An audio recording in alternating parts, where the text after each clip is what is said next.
बिस्मिल्लाहिर्रहमानिर्रहीम, अस्सलाम वालेकुम, good morning and welcome to morning at home. मैं हूँ आपकी मेज़बान जुगन काजिम और आज पाकिस्तान समेत दुनिया भर में भी मेरा फेवरेट डे मनाया जा रहा है। वैसे तो सबका ही फेवरेट डे होना चाहिए। ये आज इंटरनेशनल फ्रेंडशिप डे, दोस्ती का आलमी दिन मनाया जा रहा है। अब ये एक ऐसा दिन है जो मदर्स डे हो गया, फादर्स डे हो गया, कोई भी स्पेशल डे हो गया, उतना ही अहम है, इफ़ नॉट मोर। दोस्ती की जब हम बात करते हैं तो व्यूअर्स, हमेशा एक बात कही गई है कि friends are the family we choose. Younger years में तो हमें इस बात का इतना एहसास नहीं होता, लेकिन जैसे जैसे वक्त गुजरता है, शादियां होती हैं, इंसान रियल लाइफ या फैमिली लाइफ की तरफ जाता है, उस वक्त उन दोस्तों की बड़ी अहमियत होती है जो हमारे साथ खड़े होते हैं, हमारी सपोर्ट करते हैं, हमारे लिए ज़िंदगी में आसानियाँ क्रिएट करते हैं और एट द सेम टाइम हमारे एडवाइस के वजह होते हैं। अगर हम दोस्त को देखें तो दोस्त क्या होता है, सहेली क्या होती है? वो लोग जो सुख दुख में आपके साथ खड़े होते हैं, हर स्टेज पे आपको सपोर्ट देते हैं। जब और कोई नहीं साथ खड़ा होता तो वो दोस्त ही होता है या होती है जो आपके साथ आपके सपोर्टर्स बनते हैं।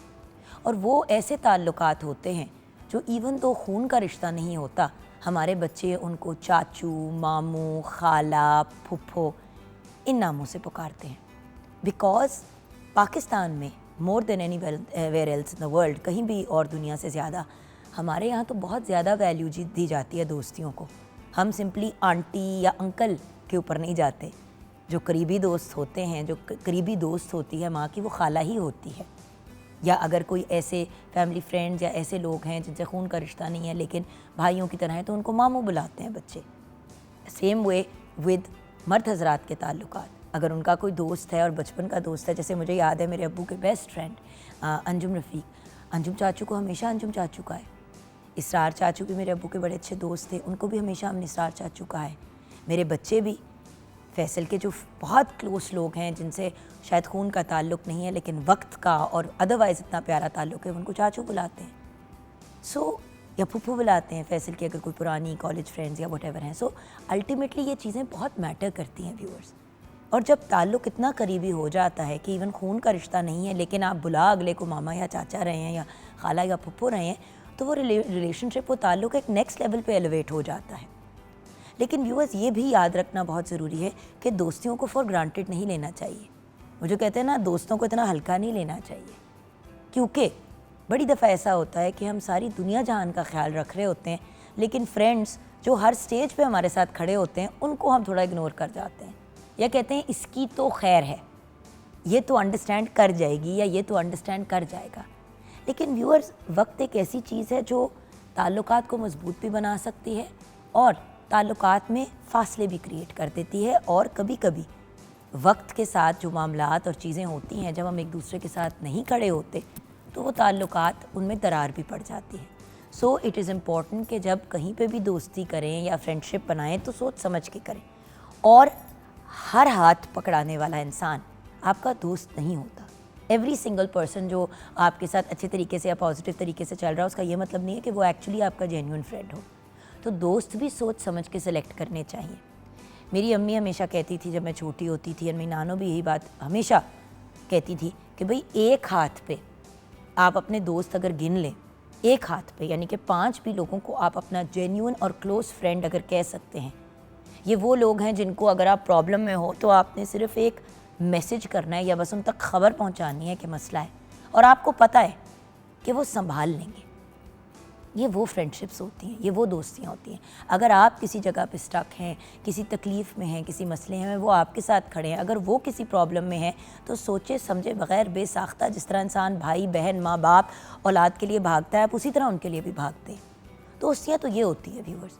दोस्ती सिर्फ वो नहीं होती जो बचपन की एजेस में हम लोग जब हमारी सहेलियाँ होती हैं, अब जिसके घर सबसे ज़्यादा गेट टुगेदर्स होते हैं उसके साथ ज़्यादा हैंग आउट करना, या उन लड़कियों के साथ या लड़कों के साथ ज़्यादा हैंग आउट करना जो ज़्यादा पॉपुलर हैं, ये दोस्तियाँ नहीं होती। ये तो दिखावा होता है और ये तो लाइफ में कंटिन्यू करता ही है। और दोस्त की सिलेक्शन भी इंसान सोच समझ के करता है ना। अब अक्वेंटेंस और दोस्त में बड़ा फ़र्क होता है। अक्वेंटेंस वो इंसान या वो मर्द या वो औरत होता है जिससे आपकी मुलाकातें रहती हैं, आपकी अच्छी हेलो हाय होती है, लेकिन आप उनको अपना फ्रेंड नहीं कह सकते, सुख दुख का साथी नहीं कह सकते। हर मसला मसाइल डिस्कस करने वाले वो ताल्लुक़ नहीं होते। सो दोस्त, हु इज़ योर फ्रेंड, इस चीज़ के बारे में सोचना भी बड़ा ज़रूरी है। क्योंकि सच्ची बात है व्यूअर्स, बड़ी दफ़ा इंसान जब तकलीफ़ में या प्रॉब्लम में होता है तो इंसान सोचता है हाय मैं किसको कॉल करूँ, मैं फंस गई हूँ या मेरा दिल बहुत दुख है। अच्छा, अब फ्रेंड्स के भी डिफरेंट टाइप्स होते हैं। कुछ फ्रेंड्स आपके बड़े प्रैक्टिकल होते हैं, आपको पता है कि अगर आप मसले में फंस गए, इनको आप फ़ोन करेंगे, वो रोन धोन ड्रामे ड्रूमों में नहीं पड़ेंगे, वो फ़ौरन जाके आपकी प्रॉब्लम को हल करने के लिए मामलात जो हैं वो क्रिएट करेंगे और सिचुएशंस क्रिएट करेंगे। कुछ दोस्त ऐसे होते हैं जो आपको पता है कि अगर आप एक प्रॉब्लम में हैं, मेरी कुछ ऐसी सहेलियाँ हैं, मैं फ़ोन करूँगी, मुझे पता है उन्होंने फ़ौरन आके मेरी सहेली ने मुझे जफ्फी मार देनी है और मुझे कहना है चल अपना दिल हल्का कर। तो कुछ ऐसे दोस्त होते हैं जिनके पास आप दिल हल्का करते हैं, शायद उनकी प्रैक्टिकल रीच इतनी नहीं होती। सो बहुत से लोग ऐसे भी होते हैं जो सोचते हैं कि यार फ्रेंड्स और फ्रेंडशिप का क्या फ़ायदा, मैं किसी के लिए क्या कर सकती हूँ, तोहफे देना लेना, लेन देन के मामलात बढ़ जाते हैं। मेरे सामने ऐसी भी बातें लोगों ने की हैं, कभी हम नहीं दोस्त बनाते, आजकल की महंगाई के ज़माने में बंदा दोस्तियाँ कैसे करे, तोहफे शोफे आना जाना नहीं अफोर्डेबल। वो भाई दोस्ती ये तो नहीं होती, दोस्ती तो कोई और चीज़ है। दोस्ती तो एक बड़ी खूबसूरत सिचुएशन है, एक बड़ी खूबसूरत फीलिंग है, उसमें लेन देन और ये चीज़ें मैटर नहीं करती। हाँ, अगर आप अफोर्ड करते हैं तो मौक़ों पे अगले को अप्रिशिएट कर लिया, लेकिन दोस्तों की तो अंदर बाहर की फीलिंग्स और चीज़ें आप जानते हैं। तो अगर आप अपने दोस्त के लिए उसकी सालगिरह पे केक भी बेक कर लेंगे तो वो उसमें ही खुश हो जाएगी। दोस्तियाँ मटीरियल चीज़ों पे बेस्ड नहीं होनी चाहिए, चीज़ों पे बेस्ड नहीं होनी चाहिए, कोई मुझे कितना फ़ायदा दे सकता है इसके ऊपर बेस्ड नहीं होनी चाहिए। हर इंसान का दोस्तियों में, रिलेशनशिप्स में, ताल्लुकात में एक रोल होता है जो वो अदा करते हैं। आपने देखना है कि आप क्या रोल अपने फ्रेंड्स की ज़िंदगी में अदा करते हैं। अब जैसे कि मैं लाडी वाली दोस्त तो हूँ, लेकिन मैं एक प्रैक्टिकल दोस्त भी हूँ। अगर कोई कहता है कि यार ये हो गया है, बच्चे की तालीम का कोई मसला हो गया, तो मैं घर जाके रोने पिटने से ज़्यादा ये कहूँगी कि 1 मिनट, अब अगर फ़ीस का प्रॉब्लम हो गया तो हमने इसको रिजॉल्व कैसे करना है, चलो मैं सॉर्ट आउट करती हूँ। फ्रेंड्स को, सबको अपने फ्रेंड ग्रुप में मैसेज किया कि यार हमारे फ्रेंड्स में से कोई एक है जो थोड़ी सी प्रॉब्लम में है, अगर कोई पैसे देना चाह रहा है, डोनेट करना चाह रहा है तो मुझसे बात कर ले। कौन है ये नहीं हम डिस्कस करते, मतलब हमारी ऐसी भी ग्रुप्स है फ्रेंड्स के जहाँ पे हमें बताना नहीं पड़ता। अगर उसी लॉट में से कोई प्रॉब्लम में होता है, वो बंदा नहीं बात करता, कोई और बात करता है और कहता है कि यार कोई, किसी ने 5 दे दी, किसी ने 10,000 दे दी, किसी ने 2,000 दे दिए, जमा हो गए, फीस आपने पे कर दी। तो मैं प्रैक्टिकल वाली ज़्यादा दोस्त हूँ। बहुत से ऐसे फ्रेंड्स होते हैं जिनको आप कॉल लिटरली सिर्फ अपना दुख शेयर करने के लिए, अपना दिल हल्का करने के लिए, और फिर ऐसे फ्रेंड्स होते हैं जिनके साथ आप अपनी हर खुशी इसलिए शेयर करते हैं क्योंकि वो इतने पॉजिटिव होते हैं और वो आपकी खुशी में अपनी खुशी से ज़्यादा खुश होते हैं। सो व्यूअर्स, दोस्त तो बहुत किस्म के होते हैं, मेल हो, फीमेल हो, ट्रांसजेंडर, व्हाटएवर। उन दोस्तियों को अप्रिशिएट करना, उनके लिए जेन्युइन एफर्ट्स करना, खुद भी अपने आप को एक अच्छा दोस्त बनाना। क्योंकि व्यूअर्स, आपने अगर लोगों से दोस्ती की उम्मीद रखनी है और ये एक्सपेक्ट करना है कि वो आपके अच्छे दोस्त होंगे, तो पहले आप तो अच्छा दोस्त बन के दिखाएं। देखिए, हर प्रॉब्लम में आप नहीं साथ खड़े हो सकते, बड़ी दफ़ा अपने भी मसाइल या चीज़ें चल रही होती है, बंदा सुख दुख में हर सिचुएशन में नहीं खड़ा हो सकता, लेकिन मैक्सिमम में तो अवेलेबल हों। और जब नहीं हो सकते तो अगले को गाइड तो करें कि आई कांट बी देयर, लेकिन आप मेरी सोचों में हो, मेरी दुआओं में हो, अगर ज़रूरी कोई चीज़ है तो आई विल बी देयर। देखिए व्यूअर्स, ज़िंदगी में आप कुछ भी गेन कर लें, ये जो ताल्लुकात होते हैं, ये जो रिश्ते होते हैं, ये जो दोस्तियाँ होती हैं, इनका कोई नेमुल बदल नहीं होता। जो दिल से हम किसी के लिए परेशान होते हैं, किसी के लिए केयर करते हैं। प्रॉब्लम ये हो गई है कि हम इतनी प्रैक्टिकल दुनिया में अब रहते हैं कि दोस्त, जो काम पे आपको लोग मिलते हैं वो कॉलीग्स ही होते हैं। आपकी उनसे कितनी भी दोस्ती हो जाए, सुख दुख में नहीं आपके साथ खड़े होते। हम एक बहुत अजीब सी दुनिया में रह रहे हैं। फिर हमसाए हैं, इर्द गिर्द के लोग हैं, को पूछता ही नहीं है उनको। साथ वाले घर पिछले 20 साल से कोई रह रहा होगा, हमें उनका नाम ही नहीं पता। ये दोस्तियाँ होती थी, ये वो ताल्लुकात होते थे। इसीलिए तो एक साहबा ने एक दफ़ा ये बात कही थी कि हमें तो डर लगता है कि कहीं घर वालों से और माँ बाप से ज़्यादा हुकूक कहीं हमसायों को ना दे दिए जाए। क्यों? क्योंकि हमसायों से हर रोज़ उठने बैठने, मिलने जुलने का ताल्लुक़ हुआ करता था। अब तो पूछते ही नहीं हैं लोग। इसी तरह जो बचपन के फ्रेंड्स हैं, ज़िंदगी में मसरूफ़ हुए, उनको छोड़ दिया, फिर आगे और फ्रेंड्स बने, थोड़ी देर उनके साथ ताल्लुक़ रखा, आगे बढ़ गए। ये कौन से रिश्ते हैं व्यूअर्स? ये तो आज भी वही दोस्त हैं जो मेरे स्कूल के, किंडरगार्टन के ज़माने की दोस्त हैं। और फिर वक्त के साथ जो दोस्त ऐड हुए, चाहे हर रोज़ मुलाकात हो ना हो, हर रोज़ बात हो ना हो, कनेक्टेड ज़रूर रहते हैं किसी ना किसी तरह, और मुश्किल के वक्त में और खुशी के वक्त में साथ खड़े होने की ज़रूर कोशिश करते हैं। क्योंकि व्यूअर्स जब आखिरी सांस ले रहे होंगे ना, तो वो घर, वो प्लॉट, वो गाड़ियाँ, वो सारी चीज़ें मैटर नहीं करेंगी। साथ कितने लोग आपके खड़े हैं जब आपकी सांस निकल रही है, और किसने आपका हाथ पकड़ा हुआ है जब आप इस दुनिया से अगली दुनिया में रुखसत हो रहे हैं, वो चीज़ बड़ी मैटर करती है। किसकी दुआएं आपके साथ हैं जब आप अपनी आखिरी सांसें ले रहे हैं, और आपके जाने के बाद भी कौन आपका नहीं बल्कि आपकी औलाद और आपके इर्द गिर्द वालों का भी ख्याल रखता है। क्योंकि जो लोग आपको प्यार करते हैं और जो आपके फ्रेंड्स होते हैं, वो सिर्फ आपसे प्यार नहीं करते, वो आपसे वाबस्ता हर इंसान से करते हैं। मेरी सहेलियाँ मेरा ख्याल अगर करती हैं तो व्यूअर्स जेन्युइनली मेरे हस्बैंड, मेरे बच्चे, मेरी अम्मी, मेरे सास ससुर, मतलब इन सब चीज़ों का लिहाज करते हैं। तभी तो इंसान दोस्त बनता है, क्योंकि आप एक फैमिली मेम्बर बन जाते हैं। आइए किचन की तरफ बढ़ते हैं, जहाँ पे प्यारी सी और हमारी लाडो रानी शेफ़ कनीज़ फातिमा हमारे साथ हैं। अस्सलाम वालेकुम। वालेकुम अस्सलाम। हाँ बेटा, आप आज के टॉपिक के बारे में क्या कहना चाहोगे? आपकी एज पे यूजुअली दोस्तियाँ या तो गैर ज़रूरी लगती हैं या फिर बहुत इंपॉर्टेंट लगती हैं, और 24 घंटे एक साथ टाइम गुजारना होता है, और ग्रुप्स बड़े बड़े से होते हैं। ऐसे ही है। फॉर एग्जांपल अगर आप नया नया मैट्रिक के बाद अगर कॉलेज में जा रहे हो, आपके ग्रुपिंग वगैरह चेंज हो रही है, तो एक सीन होता है, आपको लगता है ये अब जो दोस्त है ना 24/7 साथ होने चाहिए। जो आप पीछे छोड़ के आए हो ना, बस हर टाइम कनेक्टेड रहो, बात करते रहो, किसी ना किसी तरह मिलते जुलते रहो, जो कि बाज़-औक़ात ऐसा पॉसिबल नहीं होता। ज़रूरी नहीं है कि मिलने जुलने से ही आपकी दोस्ती वगैरह कायम रहती है। वैसे अगर आपका इतना अच्छा टाइम गुजरा हुआ है तो आप किसी ना किसी तरह कनेक्ट हो ही जाते हो। तो ये बिल्कुल डिपेंड नहीं करता कि अगर आपका एक दोस्त है तो आप 24/7 उसे कुछ होते भी हैं कि जो सिर्फ कहते हैं कि दिन हो रात हो, एक मैसेज करो, हम अवेलेबल हैं। और ऐसे भी दोस्त होते हैं। अच्छा, कुछ दोस्तियाँ होती हैं जो बड़ी ऑब्सेसिव होती हैं, उसमें माँ बाप भी परेशान होते हैं, और सच्ची बात है इंसान खुद भी होते हैं, और वो ताल्लुकात होते हैं जिनमें 24 घंटे अगले की डिमांड होती है कि बस you are just my friend, मेरी दोस्त हो, किसी से बात नहीं करनी, किसी से नहीं मिलना, और 24 घंटे हमने साथ रहना है। अब व्यूअर्स, ऐसी दोस्तियाँ भी सस्टेनेबल नहीं होती, और एक्चुअली सच्ची बात है कि नहीं साथ में वक्त के साथ ना ये ताल्लुक थोड़े से हल्के हो जाते हैं, और ये इंटेंसिटी कम हो जाती है। वो जो शुरू का एक जज्बा होता है ना, वो आहिस्ता आहिस्ता कम होने लग जाता है। हाँ, लेकिन जान बात ये कि देखो ना, जब हम इतना प्रेशर एक और इंसान पे डाल देते हैं कि 24 घंटे साथ रहना है और हम बेस्ट फ्रेंड्स हैं, भाई कुछ लोगों की सिचुएशन फ़र्क होती है, उनके माँ बाप डेली मिलने देते हैं फ्रेंड्स को। अब मेरी अम्मी का रूल था कि हफ्ते में एक दफ़ा या मैक्सिमम 2 दफ़ा फ्रेंड्स की या तो जा सकते हो या आ सकते हो, या फ्रेंड्स आ सकते हैं। ये नहीं होता था कि हर हफ्ते जो है एक पार्टी चल रही है घर के अंदर और 20-20 दोस्त।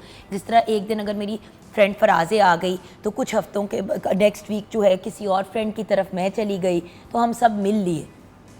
लेकिन वो जो फ्रेंड्स होती है ना, जो 24 घंटे का टाइम डिमांड करती हैं, मेल हो फीमेल हो, वो बड़ा इरिटेटिंग हो जाता है। बंदा खुद भी ज़रा फेड अप होने लग जाता है, क्या है ऐसा, क्यों ब्ला ब्ला। तो अपने गिरबान में ये भी झांक के देखना चाहिए कि हम किस किस्म के दोस्त हैं, कहीं ओवर प्रेशर तो नहीं डाल ले अगले पे कि अगले की कमर ही ना टूट जाए। बिल्कुल ऐसा ही है। खैर, आज किचन में क्या बन रहा है? आज किचन में बन रही है चिकन कढ़ाई।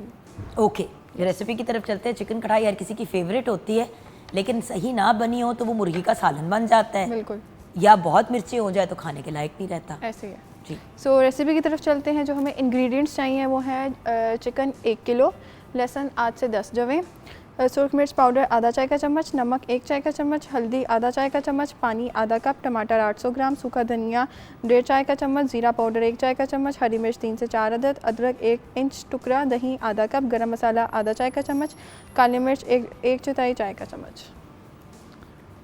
सो इसका मेथड ये है कि आपने सबसे पहले ये करना है कि ऑयल या घी वटेवर, आपने उसमें अदरक लहसुन पेस्ट डालना है। अदरक लहसुन पेस्ट ऐड करके आपने चिकन ऐड करना है, उसकी अच्छे से भुनाई करनी है।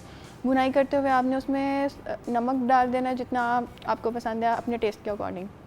नमक डाल के उसकी जब कलर वगैरह चेंज होने लग जाएगा, चिकन ज़रा टेंडर हो जाएगा 30 to 40%, उस पॉइंट पे आपने टमाटोज़ ऐड कर देने हैं। टमाटोज़ ऐड करने के बाद जैसे ही टमाटोज़ टेंडर होने लग जाएंगे, वो अपना पानी छोड़ देंगे, और पानी छोड़ने के बाद जब वो पानी ड्राई होने लग जाएगा, आपने उसकी अच्छे से भुनाई करनी है। भुनाई करने के बाद आपने उसमें दही का आधा कप ऐड करना है। आधा कप ऐड करने के बाद जितने सारे स्पाइसेस आपको मेन्यू कार्ड में मेंशन किए गए हैं वो सारे आपने ऐड करने हैं। ऐड करने के बाद उसकी इतनी भुनाई करनी है कि पानी जो वो है वो दही का, टमाटर का अच्छे से ड्राई हो जाए, और जो ऑयल है वो बिल्कुल ऊपर आने लग जाए।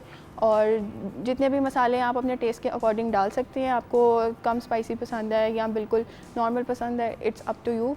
और लास्ट पे आपने गार्निश कर देना है धनिया, अदरक और हरी मिर्ची वगैरह डाल के, और उसको रायते और सैलेड के साथ सर्व कर देना है।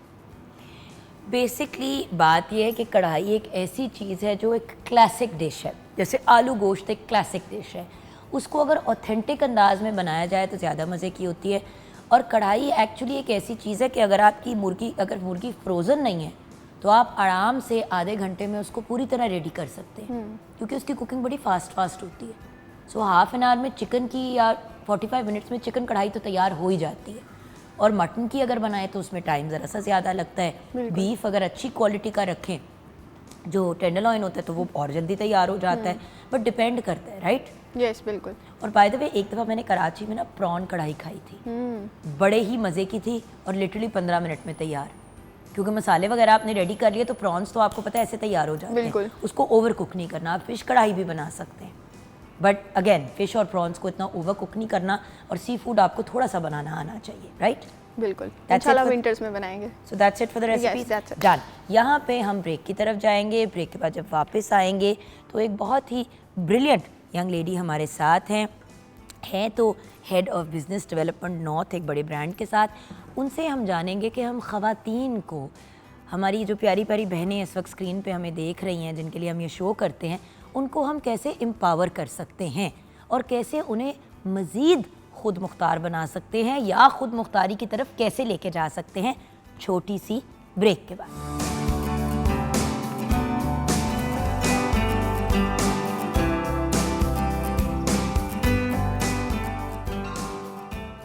Welcome back from the break viewers. Syeda Amara Batool, खुद भी a woman of substance and an empowered woman, आज हमारे साथ हैं। हमने सोचा कि अगर हमने बात करनी है औरतों को एम्पावर करने की, तो फिर एक औरत ही बैठ के बात करे ना। मुझे हंसी इस बात पे आती है कि मर्द हमें औरतों को बता रहे होते हैं कि हम अपने आप को कैसे एम्पावर करें, मसले तो उनको हमारे समझ नहीं आते आधे से ज़्यादा वक्त। देखिए, जेंडर को रिप्रेजेंट करने के लिए उसी जेंडर का बंदा हो तो बेहतर होता है, क्योंकि हमारे प्रॉब्लम्स पाकिस्तान में जो ख़वातीन फेस करती हैं वो बहुत मुख्तलिफ है मर्दों से। सबसे पहले तो अस्सलाम वालेकुम अमारा। वालेकुम सलाम जी। गुड। अच्छा, अमारा जी जो है वो head of business development north हैं जैज़ कैश की। अब जैज़ कैश का तो आपने सुना ही होगा। अब आप कहेंगे ब्रांड की बात कर रहे हैं, ब्रांड की किसी वजह से बात कर रहे हैं, क्योंकि पिछले काफ़ी अरसे से मैं आप लोगों से शो पे बात कर रही हूँ कि भाई सिंगल इनकम हाउस होल्ड, यानी कि सिर्फ घर में एक मर्द काम कर रहा है और पैसे कमा रहा है, अब इस तरह गुजारा चलाना बहुत मुश्किल हो गया है। बिजली का बिल इतना आ जाता है कि बंदा अपने किराए के पैसे नहीं पूरे कर पाता। किराए के पैसे पूरे करते हो तो बिजली का पूरा कर लिया तो गैस के पैसे रह गए, कभी कोई चीज़ कट रही है, कभी कोई प्रॉब्लम हो रही है, बच्चों की फीसें तो दूर दूर तक नहीं कवर हो पा रही। तो जब दो दो लोग घर में काम करते हैं और ख़ुद मुख्तार हो जाती हैं औरतें भी, तो फिर मसला बड़ा आसान हो जाता है हैंडल करना। नो डाउट मजहबी तौर पर ख़वातीन के पास ये राइट है कि वो ना काम करें, लेकिन व्यूअर्स, अगर घर में भूख भांगड़े हो गए, हालात ख़राब हो गए हैं, तो क्या करें? बच्चों को भूखा मार दें, सर से छत जाने दें? ऐसे तो नहीं होता। फैक्ट्स आपके साथ कुछ शेयर करूंगी। 2023 तक पाकिस्तान जेंडर गैप इंडेक्स में अगर 146 ममालिक थे तो हमारा नंबर 145 पे आता है, यानी कि एक मुल्क से बस हम बेहतर हैं, यानी कि हम bottom of the barrel scrap कर रहे हैं। अच्छा, इससे बेसिकली ये पता चलता है कि हमारी ख़वातीन मालियाती इख्तियार के बारे में काफ़ी पीछे हैं, और प्रोग्रेसिव ज़माने में जब वक्त आ गया है कि मर्द औरत दोनों आगे बढ़ें, तो ख़वातीन को भी चाहिए, अगर पॉसिबल हो, हम ज़बरदस्ती नहीं किसी के साथ करें, लेकिन पॉसिबल हो रहा, आपका जी चाहता है, और अगर घर बैठे भी आप बिज़नेस करना चाहते हैं, हम तो एंटरप्रेन्योरशिप की बात करते हैं, हम तो कहते नहीं है दफ्तरों में जाओ, हम तो कहते हैं घर में अपना काम शुरू करो। और मैं मानने के लिए नहीं तैयार कि घरों में जो मेरी ये बहनें बैठी हुई हैं, चाहे वो तालीम याफ्ता हैं या नहीं है, कि उनके पास कोई ऐसा हुनर नहीं है जिसे वो कैश नहीं कर सकती।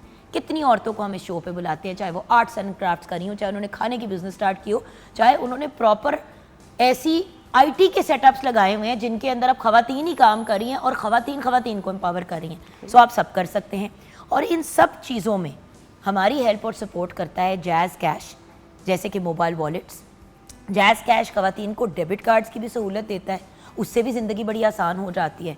और भाई अकाउंट के बगैर टैक्सेस के मसाइल और हज़ार चीज़ें होते हैं, ये सारी चीज़ों में आपकी जैज़ कैश हेल्प करता है।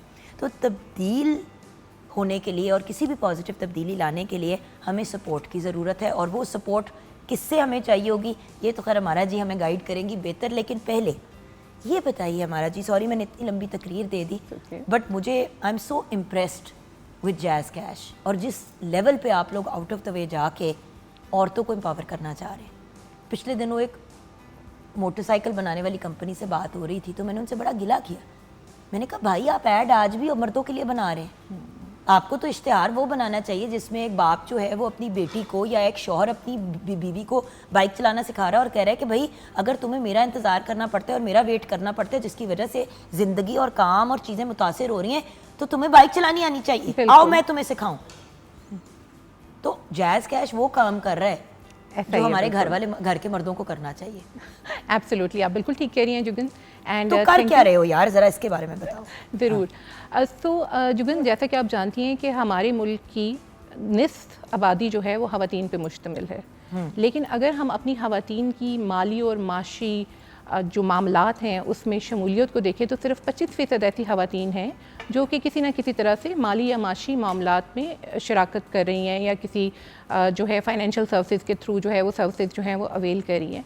75% ख़वातीन जो हैं इस वक्त कम्प्लीटली एक्सक्लूडेड हैं इस फाइनेंशियल सर्विसेज के नेट से, या अगर हम डिजिटल फाइनेंशियल सर्विसेज की बात करें तो वो जो 75% ख़वातीन हैं उनको इंक्लूड करना हमारा जो है जैज़ कैश का सबसे बड़ा जो है वो मकसद है। हम ये चाहते हैं कि ज़्यादा से ज़्यादा ख़वातीन जो हैं वो फाइनेंशली इंक्लूड हों, क्योंकि जब ख़वातीन फाइनेंशली इंक्लूड होती हैं तो ना सिर्फ ये कि वो बासानी अपने जो है तमाम तर जो बैंकिंग के मामलात हैं उनको देख सकती हैं, अपने पैसे जो हैं वो महफूज रख सकती हैं, पैसे जमा करा सकती देखो, हैं। मैं तो आज भी ऐसी लड़कियों को जानती हूँ हमारा कि अपने वो ख़वातीन जो अपने तकिए के गिलाफों के अंदर कपड़े रखती हैं, बिल्कुल आप सही कह रही मतलब हैं। पैसे रखती हैं, यानी कि वो एक तो कवर महफूज रखने चढ़ता है के ना लिए। और एक तकिया होता है, तो वो उसको सिलाई खोल के जहाँ पे ऊन होती है उसके अंदर पैसे रखती हैं। ऐसा तो ही हर है। किसी को पता होता है वो पैसे वहाँ पे पड़े हैं। चोरियाँ होती हैं घरों में अक्सर, आपको पता है गाँव देहात में वो डाकू घुसा है और सारा कुछ उठा के ले गया, और उस बेचारी औरत ने टोटल 1.5-2 लाख जोड़ जोड़ के सेव किया होता है कि कल को किसी बच्चे की शादी होगी या किसी बच्चे को तालीम याफ्ता करना होगा या व्हाटएवर, बिल्कुल या बिल्कुल, कोई इमरजेंसी, वो पैसे गए, वो सारे पैसे गए। लेकिन जब उनके पास ख़वातीन जो हैं जब फाइनेंशियली अनेबल होती हैं या उनके पास अपना बैंक अकाउंट होता है तो फिर ये सारे के सारे जो थेफ्ट के इश्यूज़ हैं ये ख़त्म हो जाते हैं। लेकिन यार आई एम सॉरी, इस बात पे मैं हल्का सा गिला ज़रूर बैंक से करूँगी कि बैंक्स जो है वो अकाउंट नहीं इतने आराम से खोल के देते। जैज़ कैश तो बहुत ही पॉजिटिव है इस मामले में, और आप लोग बहुत मतलब प्रॉपर तरीके से गाइड करके चीज़ बना के देते हैं। लेकिन बैंक्स में मैंने पर्सनली देखा है, मैंने अपने घर के सारे स्टाफ के मर्दों और औरतों का बैंक अकाउंट बनवाना था, मैं आपको बता नहीं सकती हूँ हमारा मुझे कितना प्रॉब्लम हुआ। आप बिल्कुल ठीक कह रही हैं। जिस बैंक में मैं खुद बैंकिंग करती हूँ उधर मुझे अपने सारे स्टाफ के लोगों का गारंटोर बनना पड़ा, तो फिर उनको, और डेबिट कार्ड के लिए, क्रेडिट कार्ड के लिए नहीं बहन, वो तो उसके लिए वो होंगे ही नहीं, वो उसके लिए क्वालिफाई ही नहीं क्वालिफाई नहीं करेंगे। करते। तो मैंने कहा बैंक अकाउंट, उनसे तो कहते हैं आप ही क्यों, बैंकों में तो पैसे बड़े कट जाते हैं। तो मैंने कहा भाई पैसे कटने के अलावा पैसे महफूज नहीं रखने, बिल्कुल कहीं सेव नहीं करने। बिल्कुल ऐसा ही है। जुगन, ये बात आपने बहुत जो है इम्पॉर्टेंट की है कि देखिए जो जैज़ कैश है ना, ये एक कंप्लीट अल्टरनेटिव प्रोवाइड करता है ट्रेडिशनल बैंकिंग का। आपको पता है कि ट्रेडिशनल बैंकिंग में बहुत ज़्यादा जो है वो एक्सेस के इश्यूज आते हैं, बहुत ज़्यादा डॉक्यूमेंटेशन रिक्वायर्ड होती है। एंड बाय द वे अगर हम ख़वातीन की बात करें ना, तो अगर कोई खातून एक ट्रेडिशनल बैंक अकाउंट खुलवाने के लिए जाती है तो जिस तरह की उससे रिक्वायरमेंट मांगी जाती हैं, उसे कहा जाता है कि प्रूफ ऑफ इनकम लेके आओ। अब वो घर बैठी काम कर रही है, वो एक होम बेस्ड वर्कर है या वो एक आर्टिजन है, उसकी कोई मुस्तकिल और आमदनी नहीं है। दूसरी बात, सप्लीमेंट्री कार्ड कहते हैं आपके मियाँ का बना देंगे, और भाई मियाँ के सप्लीमेंट्री कार्ड का मतलब है कि अकाउंट में भी उसी के पैसे जाएंगे। ऐसा ही है। मैं ये नहीं कह रही कि मियाँ और बीवी को आपस में अकाउंट ही रखना चाहिए, जैसा मेरे हस्बैंड और मैं यही डिस्कस कर रहे थे कि हमें एक सेविंग अकाउंट रखना चाहिए जिसमें दोनों मियाँ बीवी पैसे डालें और वो हमारा घर का एक फंड हो। हम ये वैसे कुछ दिन पहले डिस्कस कर रहे थे, क्योंकि आज तक 11 साल में हमारा एक बैंक अकाउंट नहीं है। भाई क्यों हो हमारा एक बैंक अकाउंट? बिल्कुल ऐसा ही है। अगर मैं काम कर रही हूँ और वो काम करे, हम अपने बैंक अकाउंट सेपरेट रखें, और फिर उसके अलावा अपने, और ये जो सप्लीमेंट्री कार्ड वाली चीज़ है, मुझे वैसे इस पर बड़ा वट चढ़ता है यार। नहीं, बिल्कुल ख़वातीन को माशी तौर पे खुद मुख्तार होने के लिए उनका अपना अकाउंट और उनका अपना डेबिट कार्ड होना चाहिए। उनको अपनी जो फाइनेंशियल मामलात हैं उसके लिए अब मर्द हजरात के ऊपर डिपेंडेंट नहीं होना चाहिए। और ये बात बिल्कुल ठीक है, हम बिल्कुल यहाँ पे ये प्रमोट नहीं करें कि ख़वातीन जो हैं वो बिल्कुल जो है वो ये कहें कि मैं घर के मर्दों को बिल्कुल मैं इंक्लूड नहीं करना चाहती है और आपने बड़ी अच्छी बात की कि जिस तरह से आपने जो है वो फंड क्रिएट किया, आप एक फंड क्रिएट करें जो मियां बीवी दोनों उसके अंदर पैसे डालें, 100 बिस्मिल्लाह जैज़ कैश इसमें भी आपकी हेल्प कर देगा। और अगर आपने एक इंडिपेंडेंट अकाउंट रखना है जिसके अंदर आपकी सारी इनकम आती है, और देखिए मैंने बड़ी दफ़ा हमारा ये देखा है, औरत ने बड़ी मुश्किल से, मियाँ ने जो पैसे दिए उनको जोड़ जोड़ के जो उसकी सेविंग थी उसको डाल दिया अकाउंट में। जिस दिन अकाउंट खोला, कोई ज़रूरी चीज़ या किसी काम के लिए, कोई इमरजेंसी, कोई सर्जरी, तो पता चला जी मियाँ साहब ने सारे पैसे जो है पहले से इस्तेमाल कर चुके हैं, वो गाड़ी लेने में लगा दिए, या मोटर बाइक बदलनी थी तो वो ले लिया। और इसी हर बंदे को अपने पैसों के का जिम्मेदार होना चाहिए। ऐसा ही है। और आप अपनी मर्जी से, अपनी खुशी से जो मर्जी करें, अपनी खुशी से अपने अकाउंट से निकाल के सारे पैसे मियाँ को दे दे, वो आपकी मर्जी है, वो आपकी मर्जी है, बिल्कुल। लेकिन चॉइस होनी चाहिए, चॉइस होनी ऑप्शन चाहिए, तो होना। बिल्कुल आप सही कह रही हैं कि ये चॉइस और ये ऑप्शन जो है ये खातून ही के पास होना चाहिए। अच्छा। और हम लोग इसी चीज़ को प्रमोट भी करना चाहते हैं। जब हम ये बात करते हैं कि एक खातून उसी वक्त खुद मुख्तार कहलाई जा सकती है जब वो माशी तौर पे खुद मुख्तार हो, तो उसका सबसे पहला कदम ये है कि उसके पास उसका अपना एक अकाउंट, हम मोबाइल अकाउंट प्रमोट करते हैं, तो उसका अपना एक जैज़ कैश अकाउंट या एक मोबाइल अकाउंट जो है उसके पास मौजूद हो, जिसमें वो रकम जो वो कमा रही है, किसी भी सोर्स से कमा रही है, या फॉर दैट मैटर उसने कुछ सेविंग्स भी करनी है, तो वो उस अकाउंट में सेव कर सके। और bye the way jazz cash account में तो ख़वातीन के पास सेविंग के भी बहुत ज़्यादा ऑप्शन अवेलेबल हैं। एक सवाल आपसे पूछना था जो मैं अक्सर वंडर करती हूँ, कोई लिमिट तो नहीं है कि भाई आपने अगर 20,000 आपके पास आए थे 2 महीने पहले, तो वो 20,000 आपने 6 हफ्ते में निकालने ही निकालने, कोई ऐसा प्रॉब्लम तो नहीं है? नहीं, बिल्कुल ऐसा कोई प्रॉब्लम नहीं है कि अगर आपके पास 20,000 आए थे तो आपने उसको जो है वो निकालना है। हाँ, लिमिट्स होती हैं, डिफरेंट लिमिट्स हैं कि हमारे अकाउंट्स होते हैं, और वो बैंक्स में भी आपको पता है डिफरेंट लिमिट के अकाउंट होते हैं कि आप एक सर्टेन अमाउंट एक दिन में एक हद से ज़्यादा नहीं निकाल सकते।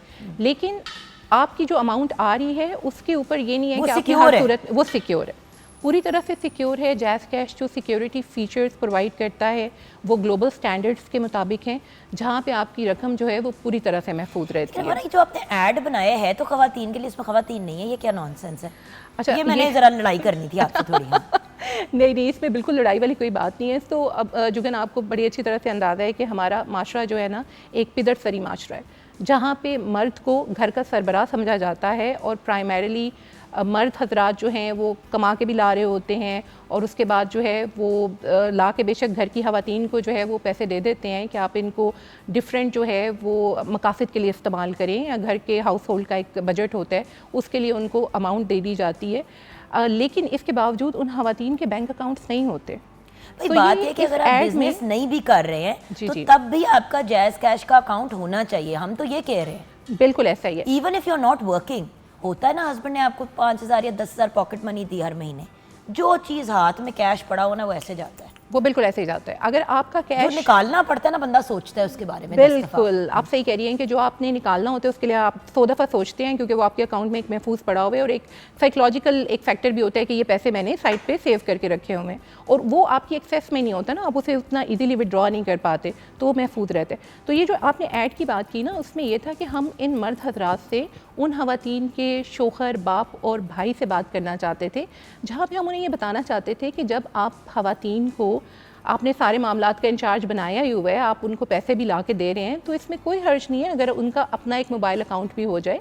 अगर वो अपना मोबाइल अकाउंट बना लेंगी तो वो ना सिर्फ ये कि वो माली तौर पे खुद मुख्तार हो जाएंगी, बल्कि उसके साथ साथ वो बहुत सारे कामों में आपका हाथ बटा सकती हैं, हेल्प हो जाएगी। अच्छा यार, फैसिलिटीज़ क्या क्या हैं? अच्छा, मोबाइल अकाउंट के थ्रू सबसे बेसिक फैसिलिटीज़ तो ये हैं कि आप बिल्कुल मनी इन मनी आउट कर सकते हैं, आप पैसे जमा करा सकते हैं, निकलवा सकते हैं, ये तो बहुत बेसिक सर्विस है। इसके अलावा आप बिल पेमेंट्स जमा करा सकते हैं। awesome. उसके और सारी बिल पेमेंट्स हैं, इंटरनेट की, गैस को 4 दिन से कह रहे हो यार बिजली का बिल दे दो, बिजली का बिल दे दो, बिजली का बिल दे दो, वो कह रहे मैं जाऊंगा। ओ भाई जैज़ कैश से घर बैठे ऐसे, और मियाँ हजरात जो है ना अक्सर बिजली, मोबाइल, किसी भी चीज़ का बिल्कुल ड्यू डेट के बाद बिल जमा करा रहे होते हैं, और फिर आपको बिला वजह एक्स्ट्रा पैसे देने पड़ते हैं। तो एक तो ये कि जब खातून अनेबल होगी, जब उसको पता होगा कि अपने मोबाइल अकाउंट के थ्रू वो ये बिल पेमेंट कर सकती है, तो वो आराम से कर देगी बिल पेमेंट, और उसके लिए उसको इंतज़ार करने की ज़रूरत नहीं है या मियाँ को रिमाइंडर देने की ज़रूरत नहीं है। इसके साथ साथ बहुत ज़्यादा सेविंग ऑप्शन अवेलेबल हैं जैज़ कैश के अकाउंट में, कि खवातीन अमाउंट जो है वो सेव कर सकती हैं, और उसके ऊपर उनको जो है वो एक अच्छा एक जो है वो मुनाफा भी मिल सकता है, और वो उस पर अपनी सेविंग भी कर सकती हैं। इसके साथ साथ खवातीन के लिए हमने डेबिट कार्ड लॉन्च किया है रिसेंटली, जिसमें खवातीन की हेल्थ के लिए एक फ्री हेल्थ इंश्योरेंस अवेलेबल है। उस फ्री हेल्थ इंश्योरेंस के थ्रू खवातीन अपने और अपने बच्चों की हेल्थ का जो है वो फ्री ऑफ कॉस्ट, अगर उन्हें कोई इस तरह के मसाइल आएँ तो उस पर उनकी जो है वो हेल्प हो सकती है। इसके साथ साथ जो एक चीज़ जो है वो सबसे बड़ी है वो तो है ही है कि ख़वातीन जो हैं वो माशी इतबार से बहुत जो है ख़ुद मुख्तार हो जाती हैं जब उनके पास अपना एक मोबाइल अकाउंट होता है और वो मुल्क की माशी तरक्की में अपना किरदार जो है वो भरपूर तरीके से अदा कर सकती हैं। अभी वो जो ख़वातीन जो 85% ख़वातीन हमारी ऐसी हैं जो कि बग़ैर किसी बैंक अकाउंट के बैठी हुई हैं, एक अंदाजे के मुताबिक अगर उन ख़वातीन को हम किसी तरह से फाइनेंशियली इंक्लूड कर लें तो हमारा जीडीपी जो है बाय 30% ग्रो कर सकता है। भाई जान, मैं तो कह रही हूँ हम जीडीपी की तरफ जा ही ना, हमने अपनी औरतों को खुद मुख्तार करना है। बिल्कुल, इकोनॉमी बाय डिफ़ॉल्ट ठीक हो जाएगी। बिल्कुल। तो मैं यही आपसे रेकमेंड करूँगी ख़वातीन स्पेशली जो इस वक्त घर पे बैठी हुई हैं, जैज़ कैश का अकाउंट खोलना दुनिया की आसान तरीन चीज़ है। ना वो आपसे कोई हज़ार कागजात मांगते हैं, ना ही आपको इतनी कोई टेंशन देते हैं।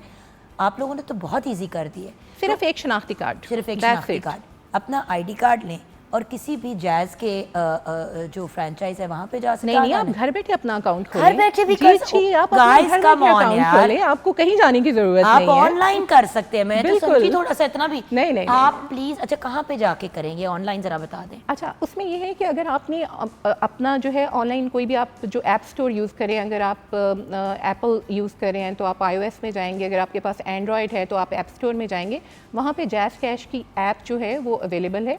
आप जैज़ कैश की ऐप जो है वो डाउनलोड करें और उसके बाद बहुत आसान स्टेप्स हैं जिनके ऊपर अमल करते हुए आप अपना जैज़ कैश का अकाउंट जो है रजिस्टर कर सकते हैं। और उसी ऐप में हमने ये सहूलत मुहैया कर दी है कि आप अपना जो फिंगर स्कैन है, जो कि एक बेसिक रिक्वायरमेंट है अकाउंट खोलने के लिए स्टेट बैंक ऑफ पाकिस्तान की, आप वहीं पे अपनी फिंगर जो है वो भी स्कैन कर सकते हैं, बायोमेट्रिक परफॉर्म कर सकते हैं और आपका अकाउंट जो है वो ओपन हो जाएगा। ओके, बट मैं जान, अगर किसी को समझ नहीं आ रही, हर बंदा पढ़ा लिखा नहीं होता, तो वो फिर किसी फ्रेंचाइज पे चला जाए। बिल्कुल, वो जैज़ कैश के फ्रेंचाइज और उसके साथ साथ जैज़ कैश का बहुत बड़ा एजेंट नेटवर्क है। हमारे 2 लाख से ज़्यादा एजेंट जो है इस वक्त मार्केट में अवेलेबल है। इफेक्टिवली मींस कि आपको हर थोड़ी फासले के ऊपर जैज़ कैश का एजेंट मिल जाएगा, वो उनको विजिट कर सकते हैं और वहाँ जाके अकाउंट रजिस्टर कर सकते हैं और वो आपका खुलवा भी देंगे अकाउंट और आपको हेल्प भी कर देंगे। तो दोनों फैसिलिटीज अवेलेबल है। बिल्कुल। अगर आपको नहीं समझ आ रही, बेटा या बेटी साथ बिठा ले ऑनलाइन, आपको पता है बच्चों को 1 सेकंड में गैजेट्स की समझ आ जाती है। ऐसा ही है। सो प्लीज़ ये ज़रूर अपने आप को एक फेवर दें। इसको करने का आपको कोई फाइनेंशियल नुकसान नहीं है, बेनिफिट ही है। सर्विस थोड़ी सी यूटिलाइज करके देखें आप कैसे फील करते हैं। जैसे जैसे कॉन्फिडेंस होते हैं मज़ीद उसकी फैसिलिटीज़ को यूज़ करना शुरू करें। लेकिन व्यूअर्स, अपने आप को हम ख़वातीन ने खुद ही एम्पावर करना है। मर्द हजरात कितना भी बोल दें, एफ़र्ट तो हमने खुद करनी है ना। So let's get up, let's make an effort. हम सब अपना जैज़ कैश का अकाउंट खोलते हैं। जैज़ का वॉलेट जो है वो एक बड़ा बेनिफिट वाली चीज़ है। ये सारी चीज़ें करते हैं, आपको कार्ड भी मिल जाता है, तो इससे ज़्यादा हम क्या चाह सकते हैं। Thank you so much ma'am. Thank you so much. Thank you so much. यहाँ पे हम ब्रेक की तरफ जाएंगे। ब्रेक के बाद जब वापस आएंगे तो व्यूअर्स एक बहुत ही ब्रिलियंट और वंडरफुल जेंटलमैन हमें ज्वाइन करेंगे जो बड़ा ही एक पॉजिटिव काम कर रहे हैं लोगों के लिए आसानियाँ पैदा करने के लिए। ब्रेक के बाद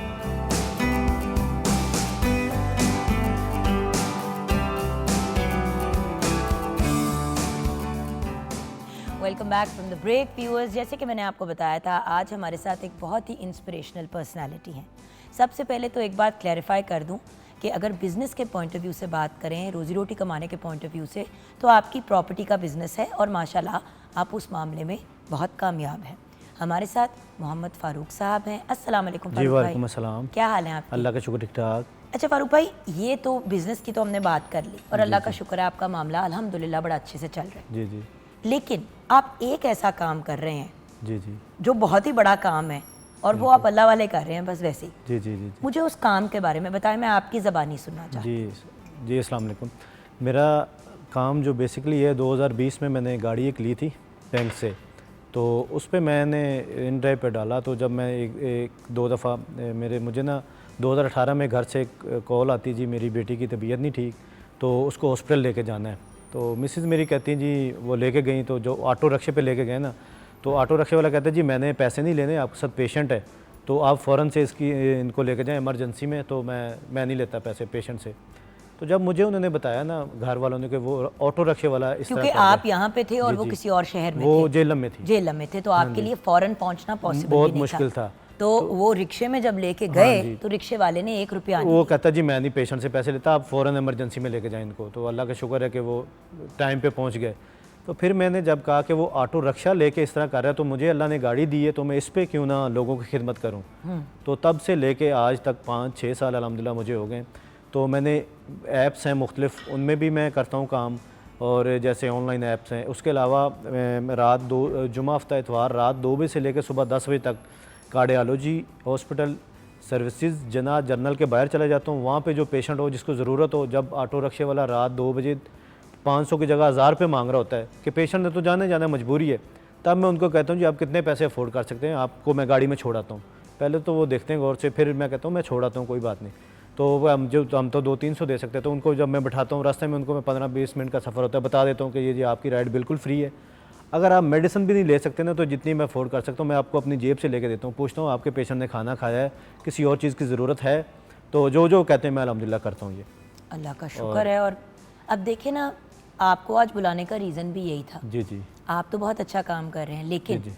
उस रिक्शे वाले ने एक अच्छा काम किया, बिल्कुल आपकी बेटी को लेके गया। बिल्कुल। आपने सोचा कितने लोगों की बेटियां, बेटे, माएँ, बाप, बिल्कुल। बहन, भाई तकलीफ़ में होंगे, और जी, जी। टाइम पे ना पहुंचने की वजह से कभी कभी डेथ भी वाक़ई हो जाती है। सो आपने सोचा कि मैं ये करूं। बिल्कुल तो अब आपकी आज कहानी सुन के पता नहीं कितने लोग इंस्पायर होंगे। बिल्कुल और बहुत से लोग तो व्यूअर्स ऐसे भी हैं जो ये काम रोजी रोटी के लिए कर ही रहे हैं, ड्राइव बिल्कुल। करने का, कि भाई आप एक बंदे को एक से दूसरी जगह ले गए। ये तो बहुत सी बिल्कुल। कंपनीज हैं, बहुत सी जगहें हैं, लेकिन अगर इंसान इस काम को थोड़ा सा अपने पॉइंट ऑफ व्यू से फ्री में भी करना शुरू कर दे, बिल्कुल।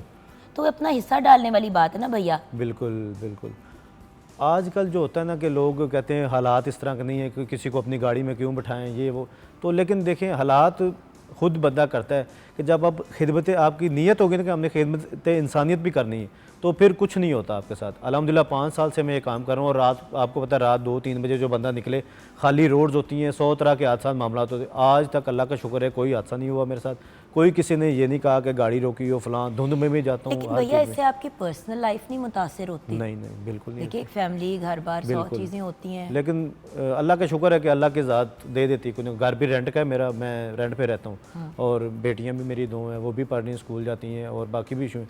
लेकिन शुक्र अल्लाह का कि अल्लाह की ज़ात इतना दे देती है जिससे मामला चल जाते हैं। अच्छा, अब ये मुझे बताइए भाई कि ये आपने जब सिस्टम बनाया, तो अब जी, जी। मज़ीद इस सिस्टम, इससे कितने लोगों की अभी आपके ख्याल से हेल्प हुई है, और क्या क्या कोई ऐसा वाक़या जो शेयर करें जिससे मैं आपको महसूस हुआ हो कि यार ये मैं सही कर रहा हूँ? एक वाक़या जो था, लोगों की मैंने तकरीबन कोई 2500 प्लस राइड कर ली हैं जो ऑनलाइन जिनका रिकॉर्ड है। माशाल्लाह। उसके अलावा जो ऑफलाइन है वो तो लातादाद है।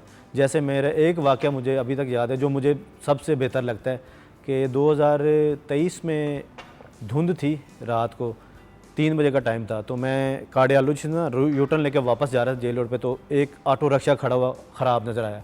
तो बंदा एक हाथ हिला रहा है, गाड़ियों को रोक रहा है, कोई नहीं रुक रहा। तो मैंने फ़ौरी रोकी, मैंने कहा क्या हुआ है? मेरे वाले साहब इनको अटैक हुआ है, तो रिक्शा ख़राब हो गया, तो आप ये सामने कार्डियोलॉजी छोड़ देंगे, कितने पैसे? और मैं कहा यार छोड़ो पैसों को, फटाफट बिठाओ उनको मैंने उसी टाइम बिठाया, गाड़ी में फ़ौरन से लेके गए। मैंने कहा जब फ़ौरन लेके जाओ पैसे निकालने का, मैं कहा नहीं छोड़ो पैसों को, सबसे पहले इनको तिब्बी इमदाद दो जाके। फ़ौरन लेके गया, वापस मुझे कहता अपना नंबर शंबर दे। मैं कहा कोई नंबर नहीं मेरा, आप जाएँ दुआ में याद रखें।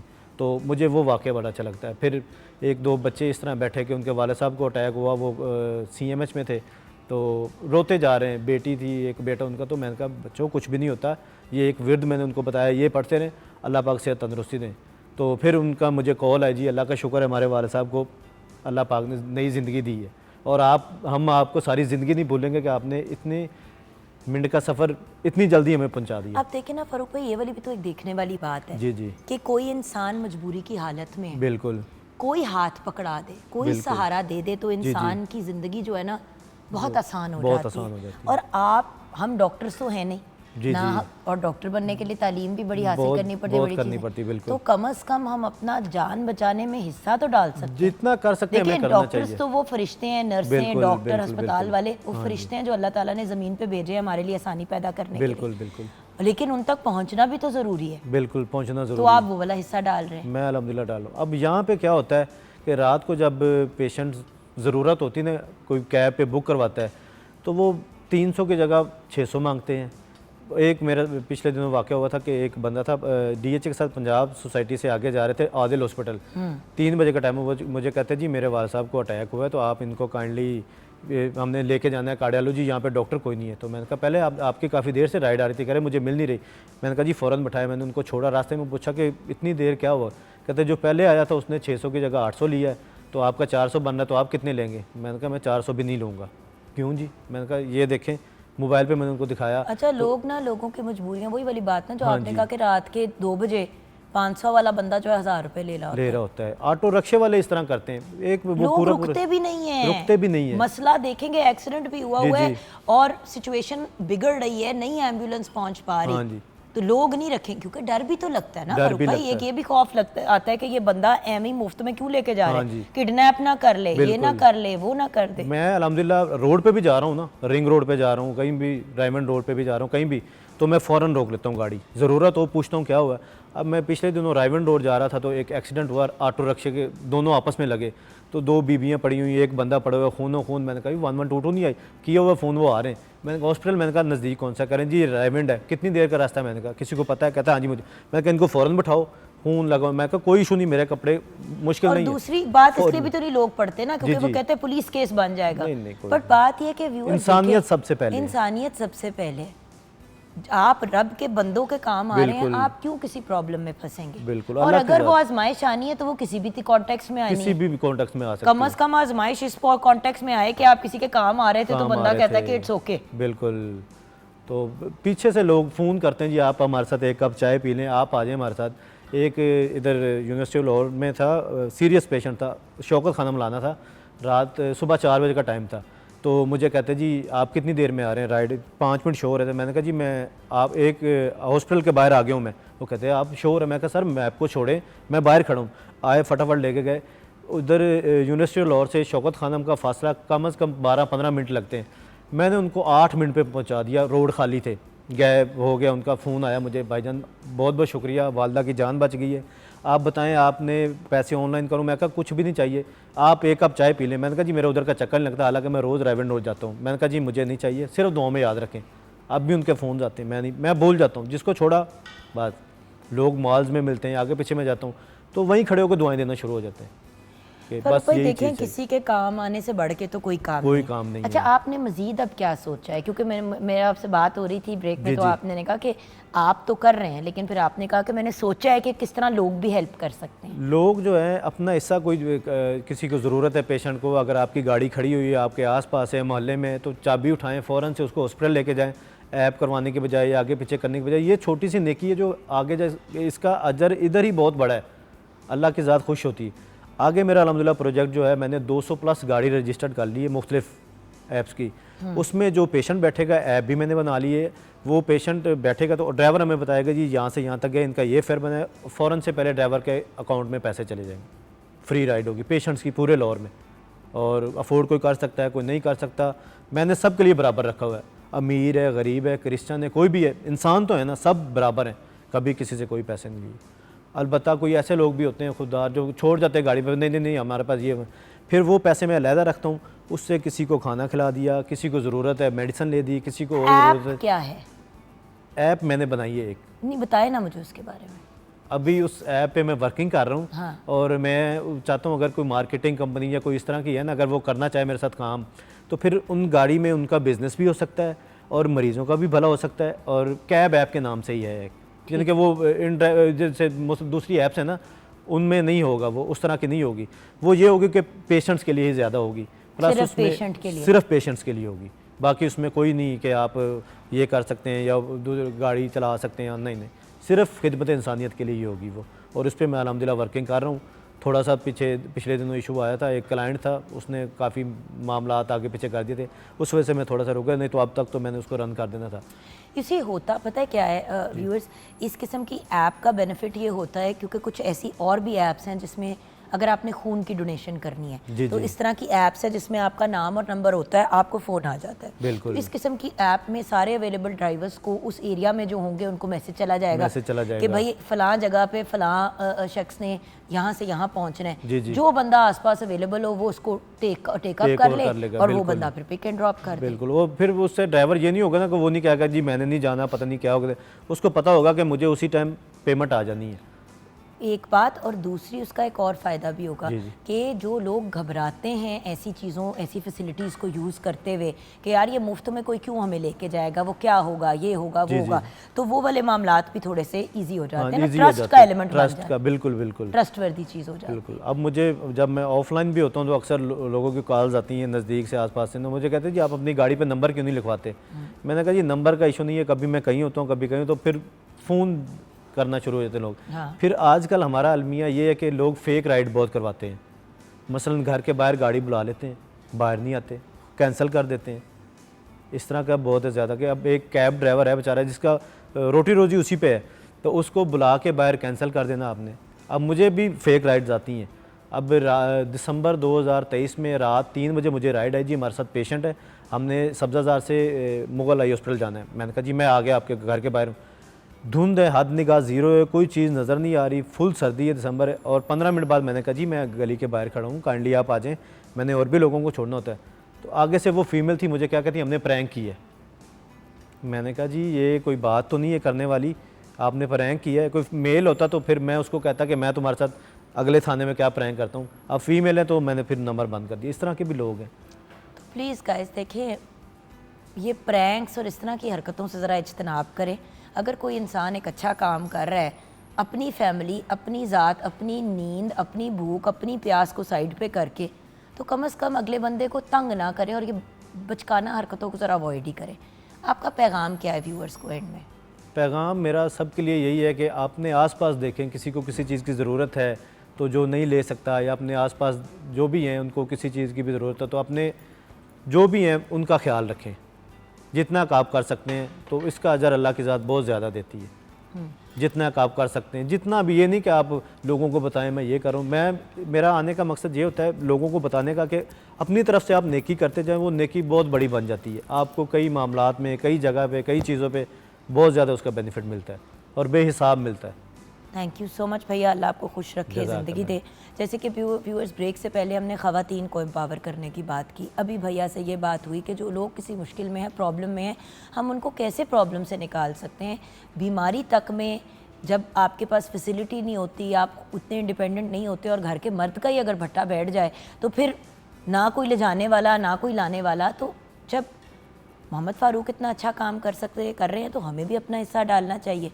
कम से कम इर्द गिर्द हमसायों में लोगों को ये तो पता हो ना कि अगर प्रॉब्लम हुई तो चलो मैं जुगन को फ़ोन कर लूँगा या कर लूँगी, तो वो हमें हेल्प आउट कर देगी। तो हर नेबरहुड में कोई ऐसा इंसान, कोई इक्का दुक्का लोग तो ऐसे होने चाहिए ना जो मुश्किल वक्त में हेल्प करें। जैसे कि कोई भी मोहल्ले का डॉक्टर होता है, वो चाहे प्रैक्टिस कहीं और करता हो, उस मोहल्ले के डॉक्टर के पास सारे ही जाते हैं जब उसका ऑफ टाइम भी होता है, और वो लोगों की हेल्प करने के पॉइंट ऑफ व्यू से लोगों की हेल्प करता है, तो हम भी कर सकते हैं। अब ब्रेक के बाद व्यूअर्स हम बात करेंगे सेल्फ डिफेंस की।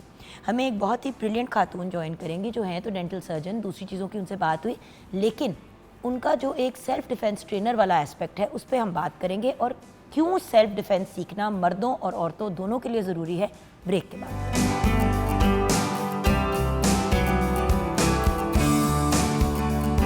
क्या बात है, एब्सोल्युटली ब्रिलियंट, कीमा ही निकल गया आपका वैसे तला।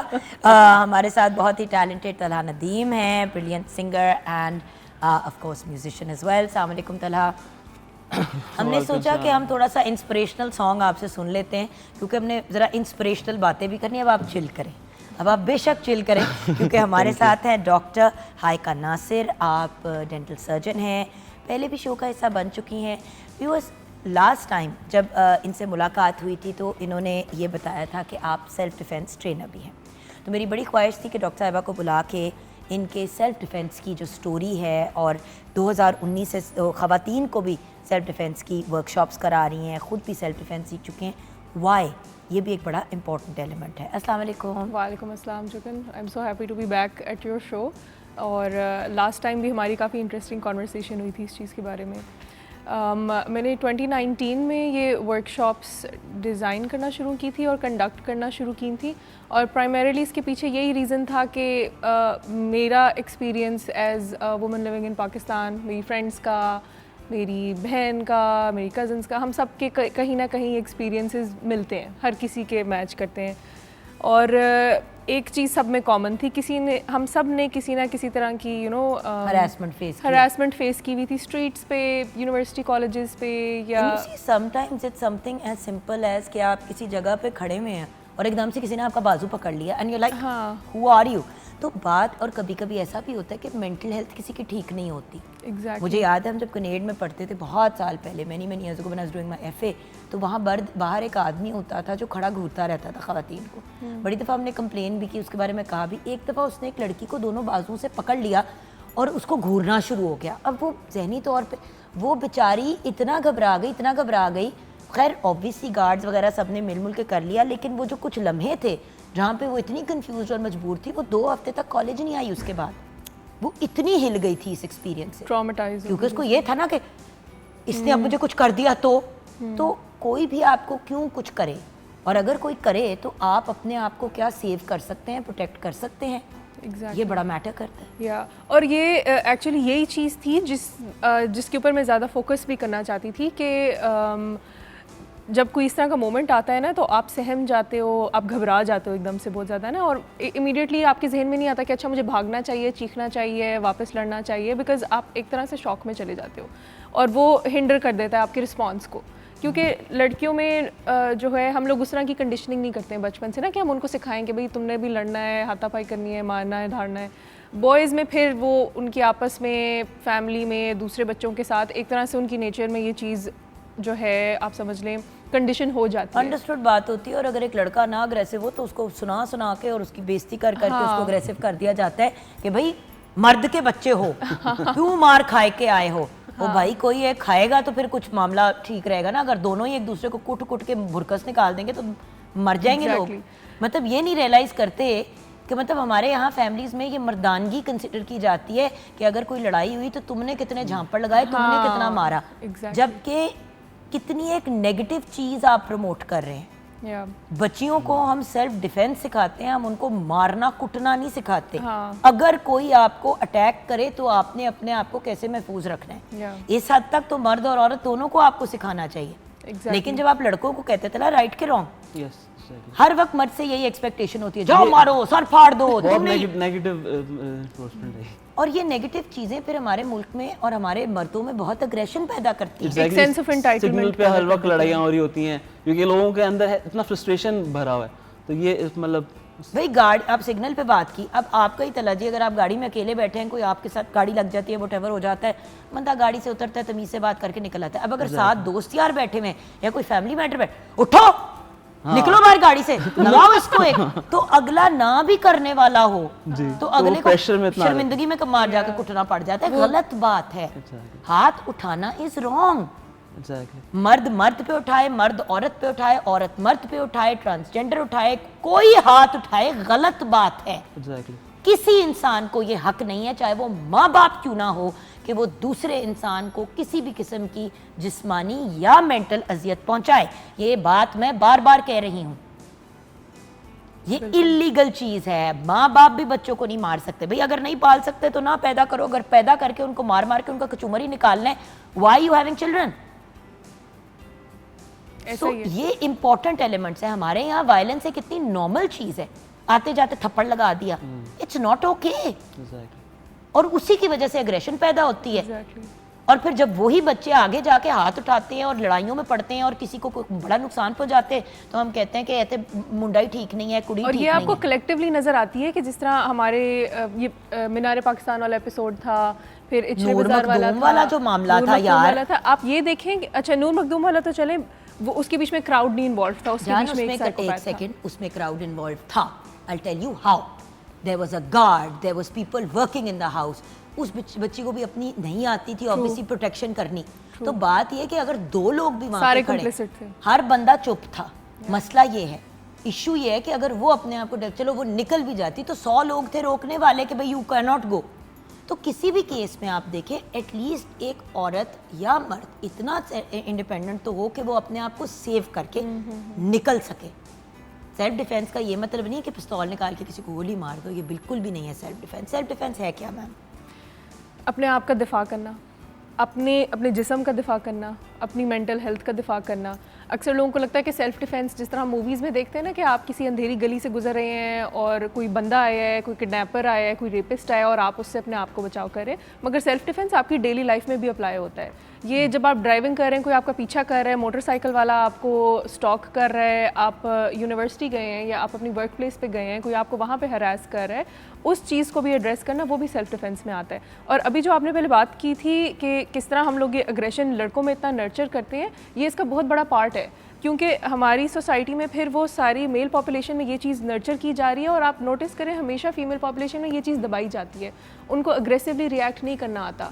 भाई औरत अगर ऊंची आवाज में, बच्ची एक ऊंची आवाज, अगर बहन और भाई खेल रहे हैं, भाई जो है वो झांपड़ लगा रहा है बहन को, तो घर वाले कह रहे ना करना बेटा, ना ना बहन नु मार। अच्छा बहन अगर आगे से रिटेली, तुमने भाई से ऊंची आवाज में बात की, हाँ। आप इमीडिएटली एक बच्ची के दिमाग में ये डाल रहे हैं कि कुट खाना तुम्हारी किस्मत में लिखा हुआ डबल है। स्टैंडर्ड, मतलब ये वाकई में बचपन से ना ये बहुत चीज़ बुरी लगती है। आपने भी देखा होगा घर बहुत में, notice मैंने किया भी है। देखा।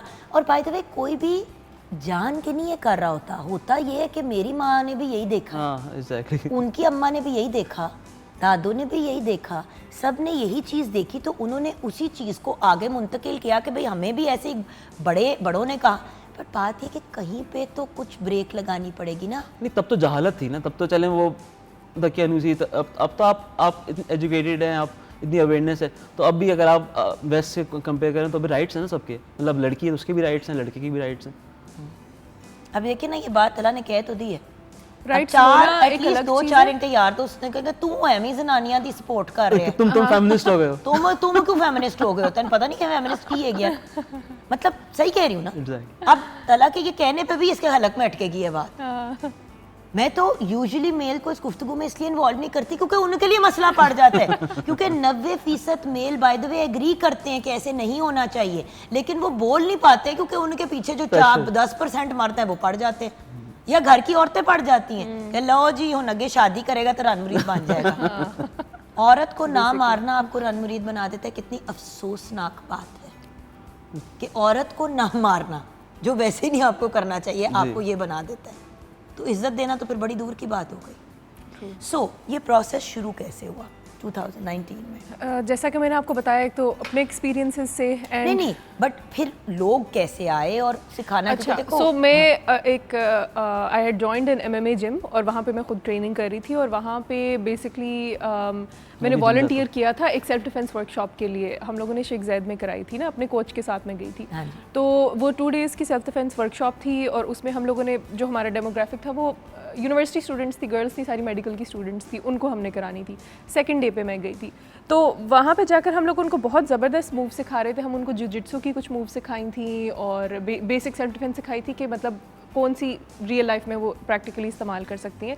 मगर एक चीज़ जो मैंने नोट की थी कि बहुत बड़ा बीच में गैप आ रहा था कि उनकी कोई बेसिक फिजिकल फिटनेस भी नहीं थी लड़कियों की, बिकॉज ऑब्वियसली वो स्टूडेंट्स हैं, उनका हॉस्टल से दिन शुरू होता है। नहीं जान ये ना कहो, I mean Talha was also student, he goes to the gym also, you go to the gym, I go to the gym. Again वही वाली मेंटालिटी कि लड़कियों ने जिम जाके क्या करना है, डोले बनाने हैं। ओ भाई अंदर मसल है, मेरे भी मसल है गए, तला दे अंदर भी मसल है गया। मसल को आप प्रॉपर तरीके से वो करेंगे, एक्सरसाइज करेंगे, आपकी फिटनेस होगी, फिटनेस और हेल्थ आपकी इंप्रूव होगी ना। मतलब आप घर बैठे रहेंगे तो ओबेसिटी क्यों है? क्योंकि आप फिजिकल एक्टिविटी नहीं करते। तो जिम जाना ये नहीं कि आपने बॉडी बनानी है, फिटनेस के लिए। और आपको आपकी जो देखना है, हम देखते हैं लोग 70 साल में भी अंग्रेज कितने फिट होते हैं, हमारे तो 50 साल में। भाई 90 साल की उम्र पे गोरा जो है वो वॉकर तक नहीं इस्तेमाल करता, खुद ही चल के ग्रोसरी ले रहा है, खुद ही डॉक्टर पे चेक कराने जा रहा है। हमारे 50-55 पे 70 साल की माँ को लेके जाना होता है 30 तो लिटरली उनको उठा के लेके जाना पड़ता है, क्योंकि अम्मा ने 70 भी आप ज्यादा करिए, 50-55 में लोग इतने, और वो बस उनका हो चल जाती नहीं है रहा, बंदे हार्ट अटैक क्यों होते हैं? क्योंकि आप इतना खा रहे हैं, आप कुछ अपना कंज्यूम ही नहीं कर रहे। अच्छा, बट आप बात कर रहे हैं फिटनेस की। अब आप ये देखें कि बेसिक लेवल की फिटनेस भी नहीं है हमारी बच्चियों में कि आप उनको जुजित्सु का मूव भी सिखाएं तो उनको समझ आ जाए कि ये उन्होंने एक क्या- जजमेंट नहीं थी, एक ऑब्जर्वेशन थी कि ऑब्जर्व किया मैंने कि उनकी वाकई में basic level of muscle mass. चले लड़कियां अक्सर जब फिटनेस की तरफ जाती भी ना, it's mostly to lose weight, not to build muscle. मेरी जान आजकल बच्चियां डाइटिंग करके भूखी मर जाएंगी, जिम नहीं जाएंगी, क्योंकि उनको बार बार ये कहा जाएगा तेरे एक बार मसल बन गए ना तो फिर तेरे जिस्म लटक जाएगा, तो एक्सरसाइज नहीं करनी। अच्छा, तो अब हम क्या कर रहे हैं कि एक ऐसी दुनिया में जहाँ पे वैसे ही फिटनेस और बाहर निकलना कम हो गया है, हमने अपनी बच्चियों को तो कहा तुम तो बेटा अंदर आके बैठ जाओ, रंग खराब हो जाएगा। एक्सरसाइज करोगी तो बहुत ज़्यादा डोले बन जाएगी। लड़कियों का तो काम ही नहीं है एक्सरसाइज करना। तो फिर जब 2 बच्चे पैदा होंगे और भट्टा बैठ जाएगा बच्ची का, फिर आप कहते हैं कि हाय लाइनू की हो गया। बाहर भी तो बच्चे लोग पैदा करते हैं, वो लोग करते हैं पैदा जिनकी एक्सरसाइज, फिटनेस, हेल्थ, खुराक, हर चीज़ का ख्याल रखा जाता है। इधर तो सबसे अच्छी बोटी भी बेटे को निकाल के दी जाती है सालन में से। ब्रेक की तरफ जाएंगे, ब्रेक के बाद जब वापस आएंगे, फिज़िकल फिटनेस कितनी ज़रूरी है डॉक्टर साहिबा बेस बनाने के लिए किसी भी चीज़ की। अब अगर मैं चाहती हूँ कि मेरी बेटी नूर बानो जो अभी 3 साल की है, माशाल्लाह से 4 की होने वाली है, वो भी अब 6-7 साल की हो, मैं उसे लेके जाना चाहूँ टूवर्ड्स सेल्फ डिफेंस, और अपने बेटों को भी, अब हसन को भी लेके जाना चाहूँ, तो कुछ तो बेस हो ना, कोई तो फिटनेस हो। और राइट एज क्या है ये चीज़ें सिखाने की, छोटी सी ब्रेक के बाद डिस्कस करेंगे।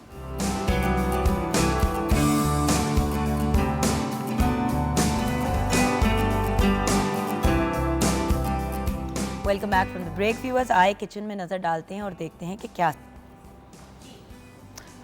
सिचुएशन ये है कि खाना बिल्कुल रेडी है। चिकन कढ़ाई को हमने सर्व किया है with salad and raita, so now it's ready to eat. मुझे एक बात बताओ, ग्रोइंग अप कितनी एक्सरसाइज करती थी? कोई स्पोर्ट्स, कोई फिटनेस, सच्ची सच्ची बताना है। टू बी ऑनेस्टली मैंने लास्ट मंथ स्टार्ट की थी पहली दफ़ा एक्सरसाइज? नहीं, मैं 2 साल पहले बहुत घर में एक्सरसाइज वगैरह, वॉक वगैरह एंड स्किपिंग रोप वगैरह बहुत करती थी। फिर मैं बचपन की बात कर रही हूँ। बचपन में नहीं ना, ये प्रॉब्लम है। इसी बात पे डॉक्टर साहिबा मैं आपसे भी ये नॉलेज देना चाहती हूँ। अब देखें ना, ये वाली जो जनरेशन है, ये जो हमारी यंग जेन वाई, जेन जी, हाँ जेन जी जनरेशन जो है, इनका जब पूछो ना कि हाँ तो बचपन में क्या स्पोर्ट्स के लिए, मोस्ट ऑफ द किड्स से कि कुछ नहीं, स्कूल में कहीं पीटी शिटी या जो भी एक क्लास होती थी किसी भी चीज़ की वो कर ली।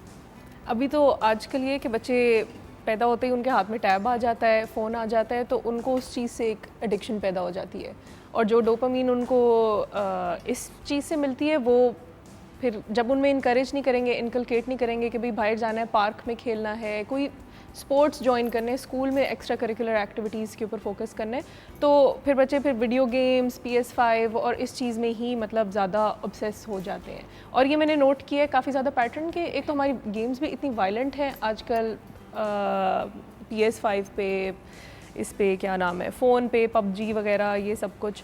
तो एजुकेशनल गेम्स की भी एक तो कमी है, दूसरा एक मुझे लगता है कि दिस थिंग यार मेरा पता है प्रॉब्लम क्या है, एजुकेशनल गेम्स या एजुकेशनल चीज़ें स्कूल में तो आपको बतेरी एजुकेशन मिल जाती है। हमारा फोकस होना चाहिए टू गेट किड्स आउट। बच्चे घर के अंदर भी अगर होते हैं तो बाहर बाग में भी जाना या घर के करीब पार्क में भी जाना गवारा नहीं होता, क्योंकि माँ बाप के पास टाइम नहीं है। हमारे माँ बाप हमें पार्क लेके जाते थे, पार्क हम खुद ही तो मुंह उठा के नहीं निकल जाते थे। ऐसा ही है। और जॉइंट फैमिली सिस्टम्स का एक ये फ़ायदा होता था कि कम से कम बच्चे एक ही घर के किसी एक बड़े के साथ चले गए, खेल कूद के आ गए, बात ख़त्म हो गई, ये कॉन्सेप्ट्स ख़त्म हो गए।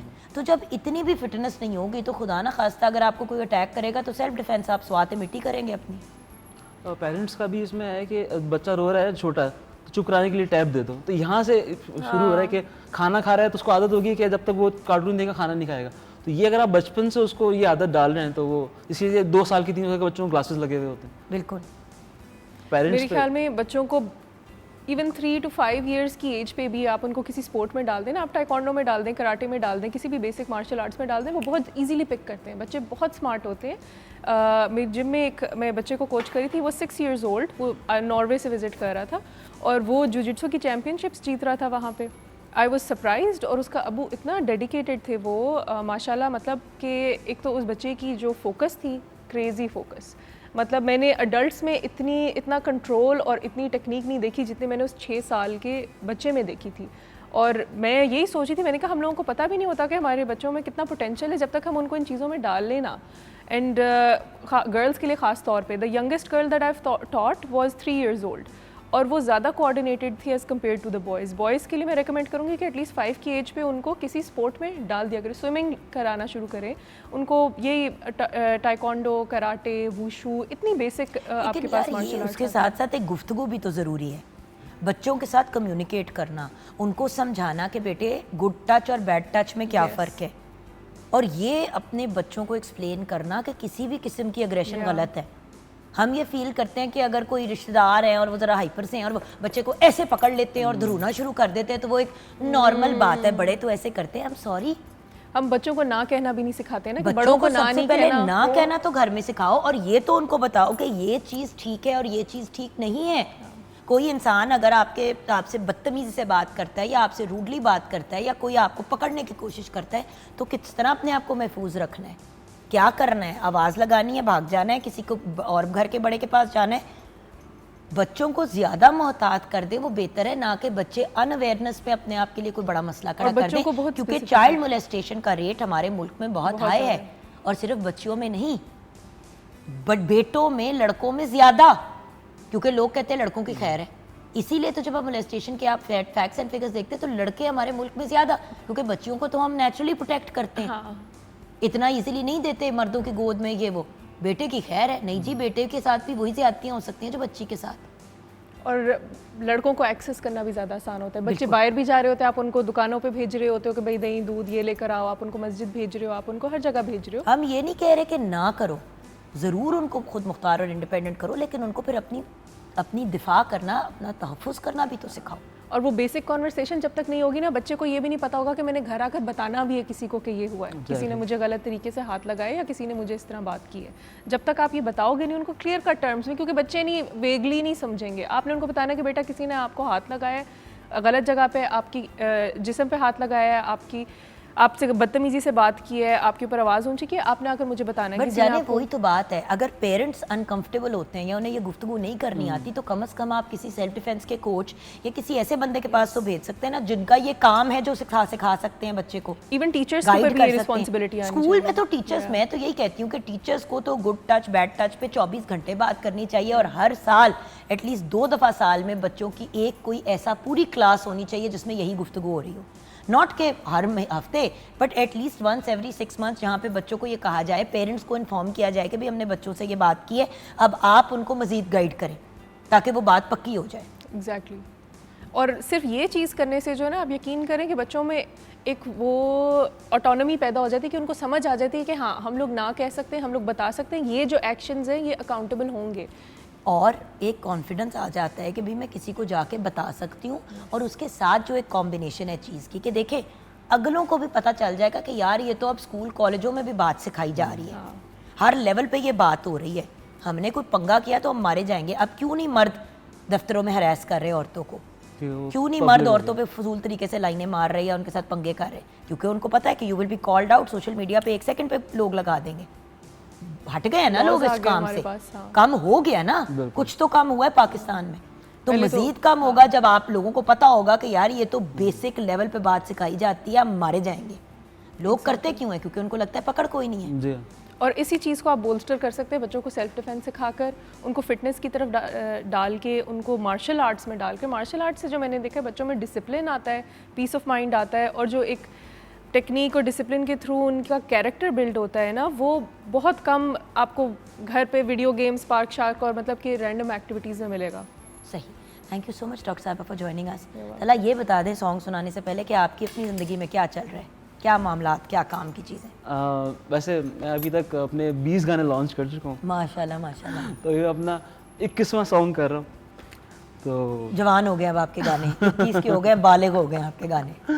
तो अच्छा, कुछ दोस्त हैं वो मुझे, मतलब कुछ म्यूजिशियंस हैं, तो वो कहते हैं यार ये वो गाना है, इसके 20 गाने तो अब म्यूज़िक करना है, तो म्यूज़िक आगे भी इंशाल्लाह होता रहेगा। तो अभी मैं अपना सॉन्ग कर रहा हूँ, तो मेरा प्लान था से यहाँ पे अभी रिलीज का हो, लेकिन वो अभी रेडी नहीं है, तो वो इंशाल्लाह नेक्स्ट मंथ हो नेक्स्ट टाइम जाएगा। इंशाल्लाह। तो तो क्या अभी मैं आपको एक लाइव सुनाऊंगा, जुनेद जमशेद का एक सॉन्ग है, मतलब बचपन से नदम शराज का, जुनेद जमशेद का। जुनेद जमशेद का। चलें आपसे सुनते सुनते शो क्लोज करेंगे। थैंक यू सो मच बेटा, आपका भी थैंक यू डॉक्टर साहबा फॉर कमिंग। इंशाल्लाह एक दिन मैं चाहूँगी कि फिजिकली हम सेल्फ डिफेंस ऑन एयर सिखाएं, वो भी एक दिन हम एक्टिविटी करेंगे। हमने अपने व्यूअर्स को कमिट किया था एंड वी विल, बट पहले सेल्फ डिफेंस समझना भी तो ज़रूरी है ना कि है क्या चीज़। तो आई होप कि आपको समझ आ गई होगी। ओवर टू यू तला। Thank you. आपने भी साथ साथ एतबार पे आपने स्ट्रम कर दिया। इस आवाज़ पे तो डॉक्टर साहब भाई एतबार करेंगी और अपनी कनीज़ फातिमा।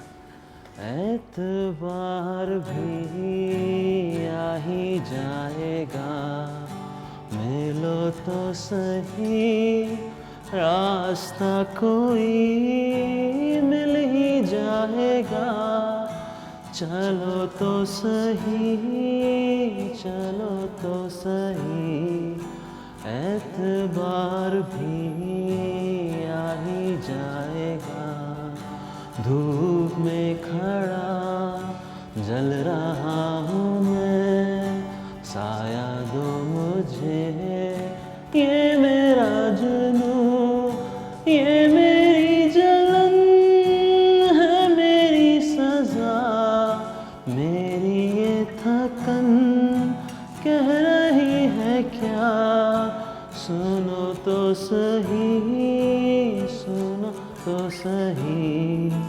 एतबार भी आ ही जाएगा। एक मोटिवेशन सॉन्ग।